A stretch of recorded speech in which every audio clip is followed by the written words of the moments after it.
Are you tired of irregular periods, painful cycles, or just not getting enough support for your hormones? Then you've come to the right place. Join me, Kirra, qualified naturopath and women's health advocate, as I dive into the world of hormone support naturally.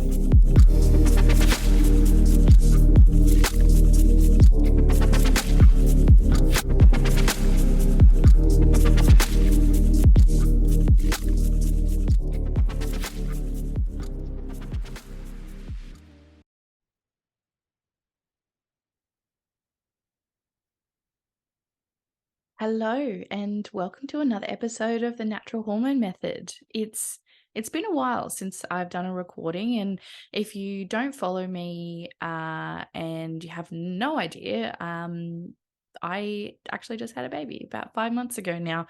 So that's why I've been on a little bit of a hiatus. And now I'm back, and I'm super excited to be back, particularly excited to be back podcasting because I really, really, really love this medium, being able to chat, being able to be open and honest about certain things to do with your health.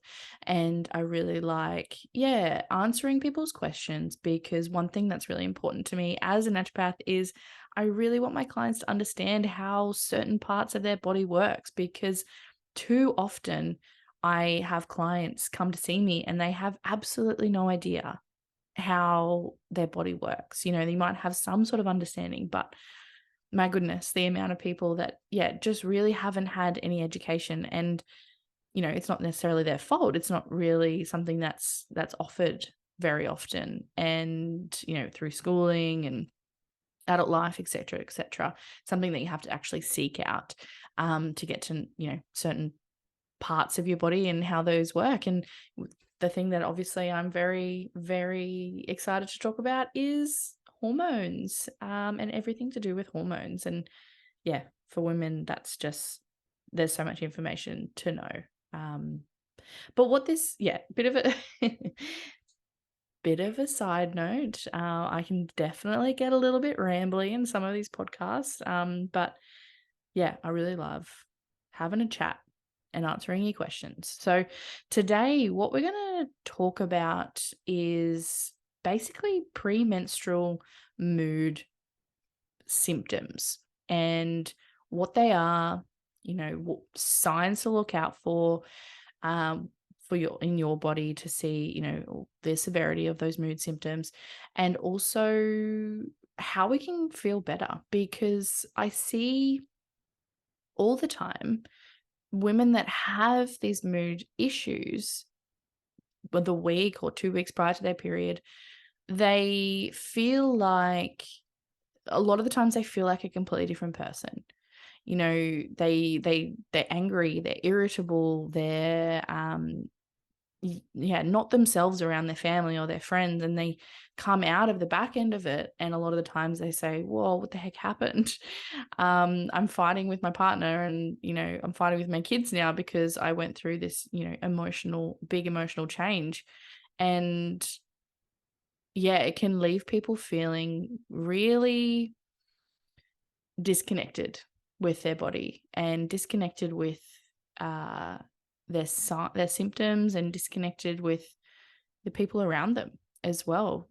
So I put up a few posts on Instagram a couple of weeks ago directly relating to PMS and particularly irritability, and I got such a huge response from my network about, you know, people asking questions and people saying, oh, that's me, I thought this was normal. And people not really understanding that we don't actually have to feel these symptoms, and it's a sign that something is going wrong. Not necessarily going wrong, but there's hormonal imbalances happening, causing that irritability. And absolutely that is the case for a lot of people that experience that irritability prior to their period. So we're going to talk about that. And obviously if you have any questions, reach out after the podcast is released, and let me know what you learned, and if you have any other questions. But getting stuck into it. So basically, PMS, so premenstrual symptoms, covers a wide range of conditions that people experience, a week or so prior to their cycle. And, symptoms can include things like anxiety, irritability, heightened emotions. Symptoms can also include things like headaches, pain, spotting. Things can also, depression, the list goes on, gut issues. The list goes on when we're talking about PMS as a whole. But today, what we're going to talk about really is the mood side of it, because, I think there's such a big conversation that needs to be had about women's mood changes and how hormones affect that. Now, if we look at how our mood changes potentially prior to our cycle, we know that there's influxes of certain hormones at certain parts of our cycle that contribute potentially to mood changes. And this can be such an integral key in the puzzle that is you when we're trying to get you feel better. Now, starting things off. So basically, when we're talking about mood, when we're talking about PMS, we're usually talking a week before your cycle where things start to change mood-wise. And what we know happens, or is meant to happen in that week before your cycle, is that when you're in that luteal phase, which runs from ovulation at mid-cycle up until the start of your period, we know that the main hormone at play here is progesterone. Now, progesterone peaks it's meant to peak about a week before your cycle. And we know that there's something going on hormonally, particularly with progesterone, if you're experiencing things like irritability, because progesterone is actually meant to be really calming for our neurotransmitters, particularly our GABA transmitters. And GABA is so calming for the whole nervous system. It's meant to make it's supportive for anxiety.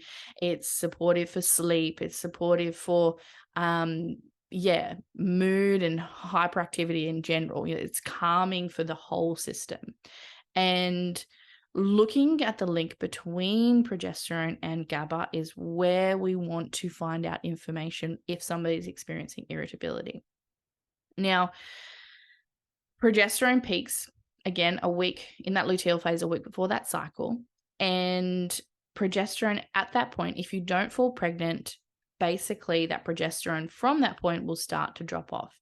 And from there, we know that the lining eventually starts to shed about 7 days after that peak if you don't fall pregnant. And what can also happen for some people, and this is where it can be a little bit confusing getting treatment for irritability, is that some people can actually have a withdrawal symptoms from progesterone itself. They can be hypersensitive to progesterone, and actually the rise in progesterone leading up to its peak can trigger things like anxiety and irritability, or the other option is you might not have enough progesterone to support that calming effect that it's meant to have. So there can be a couple of things that potentially could be going on. And we never want to actually treat the condition. We want to treat the person. And this is where things can get confused. I've seen it a lot of the times where people go, oh, I feel irritable, and I read on Google that if I take Chase Tree, I'll feel better. And they take that for a few months and they don't feel better. And potentially they might feel worse. And this can be because you're not actually treating the cause of what's happening. You might not actually know, you're guessing at that point as to what's actually going on. And a lot of the times people go, oh, it's not working. Herbs don't work for me. I'm just going to go back on the pill and regulate my hormones. And that's just not treating that underlying cause. That's guesswork, basically. Now, bit of a tangent there, but we'll get back to that. We'll get back to treatment options, and how to find out information. But looking at that luteal phase, when we know that progesterone's meant to peak a week before our cycle, we want to know for a person 3 different things when we're trying to work out what's going on with their symptoms and what's actually potentially going on underlying the surface. First thing we want to know is, when does that irritability start? And that is really important for us to know so we can determine what sort of hormones might be at play. So firstly, does it start 2 weeks before your cycle? Is that PMS actually starting at ovulation? Or does it start exactly bang on 7 days before that cycle? And, potentially that's a progesterone issue. Or is it starting when you're bleeding? And is that, basically a withdrawal from all of your hormones, your estrogen and your progesterone at that point, that's triggering that anxiety or irritability? So firstly, we want to know when that's happening. Secondly, we want to know what you're feeling.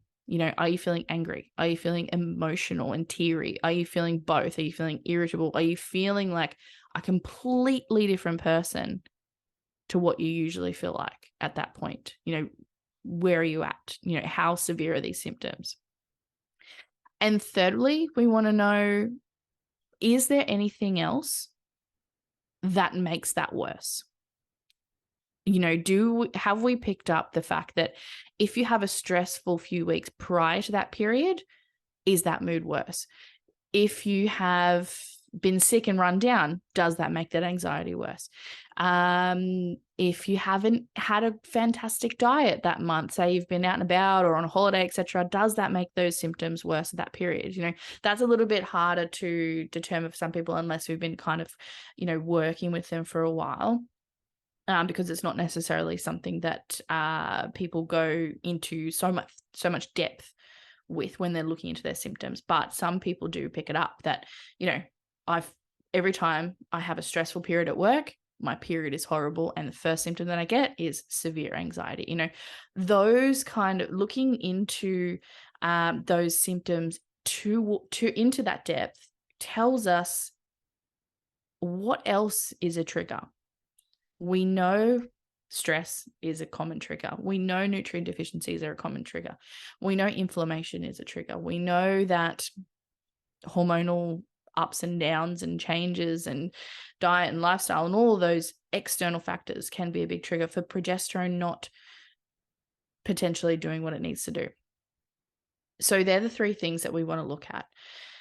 Secondly, when I'm assessing someone who has irritability, I want to know what other hormonal symptoms they have. When they get their period, what else is going on? Do they have pain? Do they have heavy bleeding, light bleeding, clotting? What else is going on? And all of that can then help us to determine what potentially is the underlying cause of that person's mood changes.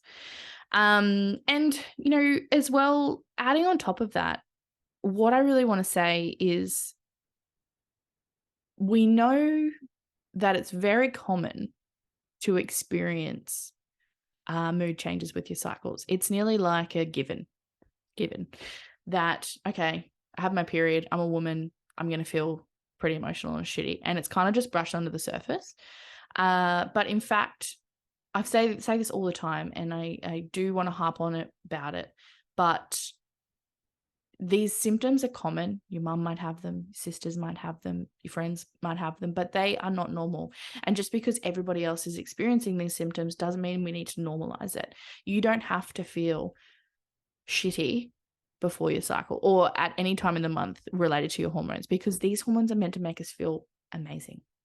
We know that progesterone is so soothing for our brain, for our body, so calming, it's meant to be, that you should be feeling fantastic a week before your cycle. If you're not, something's got to change, because if it's affecting your life, it's affecting your relationships, and you're just not feeling good at all, then don't put up with it.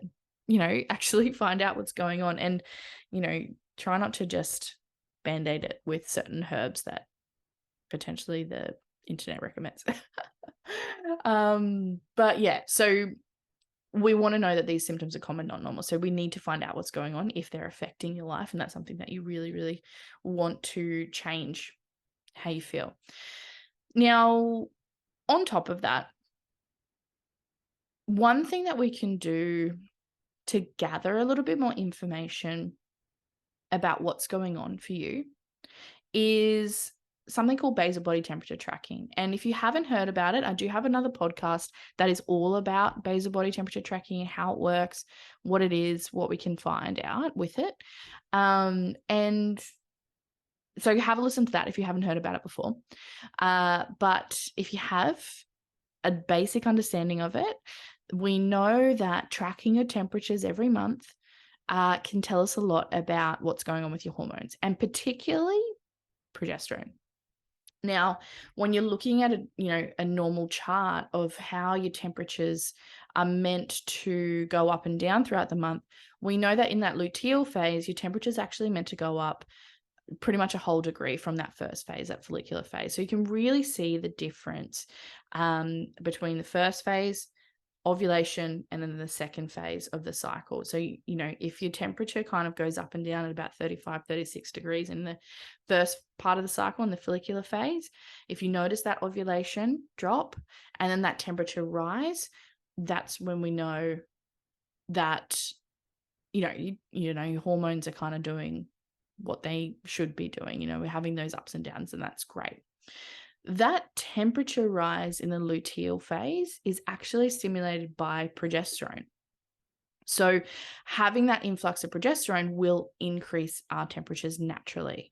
And when I look at somebody's temperatures on their graph, we want to, if I see that we've noticed ovulation, but their temperatures haven't necessarily risen to that, whole degree in temperature. It doesn't have to be a whole degree, but we want to know that severity, see that severity in the temperature change. If I don't see that, that's telling me that we're not producing enough progesterone to get our temperature up there. So tracking your cycles can be a really, really great way of getting a bit more of an understanding about what your hormones are doing. Now, on top of that, I want to really reiterate the fact that all of those things, finding out potentially what our triggers are, doing our temperature tracking, getting a bit more of an understanding about what's going on, is the first step.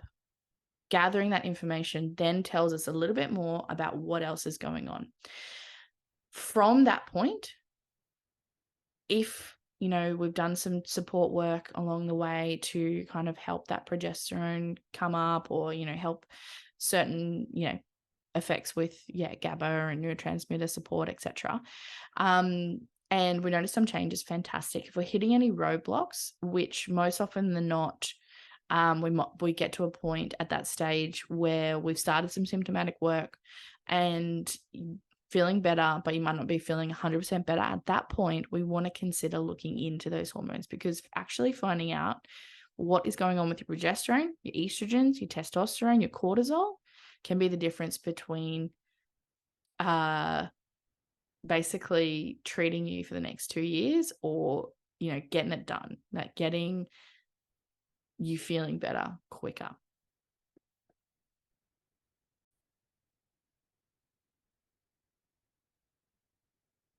Now, the other hormone that we want to assess or understand a little bit more about, if you're experiencing irritability and PMS, is estrogen, because estrogen can also play a major part in, being a causal factor of the anxiety or irritability, and it can also play a factor in potentially suppressing progesterone. And if somebody's experiencing estrogen dominance, and they're some symptoms of estrogen dominance include weight gain around that abdominal area, headaches, hot flushes, pain at ovulation, etc. There's some key estrogen dominance symptoms. If you potentially have that estrogen dominance effect, that high estrogen can also suppress that progesterone potentially. Yes, so estrogen can play a major role in someone experiencing PMS and irritability. And I always come back to this fact, and everyone's probably sick of me saying it, but I always come back to the fact that we don't want to guess around. Like, let's just stop that, get that out of our mind. We don't want to just throw supplements at you and hope we get to the bottom of it. Want to actually find out what's going on in your body. Like, all of these things could potentially be happening, but they also might not be. And it can be the complete opposite to what we think is going on. And yeah, again, finding out some more information can be the difference between guessing around for a few months and not getting anywhere and actually hitting the nail on the head and getting you feeling better. But the big thing that I want to reiterate when it comes to PMS and irritability is that, yes, it's common, but it's not normal. And you shouldn't be experiencing mood changes or any of these nasty PMS symptoms or period symptoms. You should be feeling great, particularly with that high progesterone. You should be feeling great a week before that cycle. And if you're not, then something's going on. And low progesterone, withdrawals from progesterone or progesterone sensitivity can, all three of those things potentially could be what's going on for you. On top of that, estrogen dominance or too high estrogen can also be a big factor in that as well too. So let's find out what's going on. Okay. But yeah, thank you for joining. If you have any questions, let me know. Thank you.